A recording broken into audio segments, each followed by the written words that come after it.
സംസ്ഥാന ചരക്ക് സേവന നികുതി വകുപ്പിൽ അനർഹർക്ക് സ്ഥാനക്കയറ്റം. സീനിയോറിറ്റി പട്ടിക അട്ടിമറിച്ച് 72 പേർക്കാണ് സ്ഥാനക്കയറ്റം നൽകിയത്. സർവീസ് ചട്ടങ്ങൾ ലംഘിച്ചാണ് നടപടി. ജനം എക്സ്ക്ലൂസീവ്. സംസ്ഥാന GST വകുപ്പിലാണ് സീനിയോറിറ്റി പട്ടിക അട്ടിമറിച്ച് സ്ഥാനക്കയറ്റം നൽകിയിരിക്കുന്നത്. ഡയറക്ട് റിക്രൂട്ട് സ്റ്റേറ്റ് ടാക്സ് ഓഫീസർമാർക്ക് വകുപ്പിലെ അഡീഷണൽ കമ്മീഷണറുടെയും ഡെപ്യൂട്ടി കമ്മീഷണർ ഒന്നിന്റെയും ഒത്താശയോടെയാണ് ചട്ടങ്ങൾ അട്ടിമറിച്ചുള്ള സ്ഥാനക്കയറ്റം.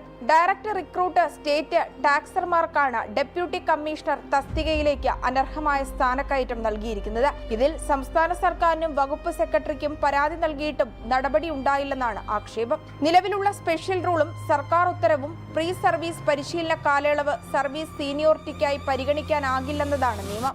എന്നാൽ ജനറൽ റൂള് ചൂണ്ടിക്കാട്ടിയാണ് വകുപ്പിന്റെ നടപടിയെന്നാണ് ആക്ഷേപം. 72 പേർക്കാണ് ട്രൈബ്യൂണൽ വിധി വളച്ചൊടിച്ച് ഡെപ്യൂട്ടി കമ്മീഷണർ തസ്തികയിലേക്ക് സ്ഥാനക്കയറ്റം നൽകിയിരിക്കുന്നത്.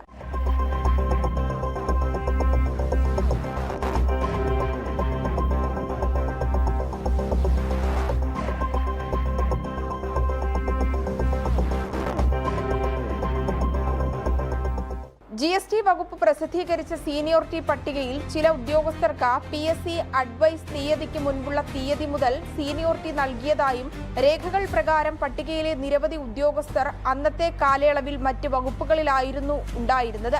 ഇവർക്ക് ചട്ടങ്ങൾ അട്ടിമറിച്ച് സ്ഥാനക്കയറ്റം നൽകുന്നതിലൂടെ സർക്കാരിന് ദീർഘകാല സാമ്പത്തിക ബാധ്യതയാണ് ഉണ്ടാകുന്നത്.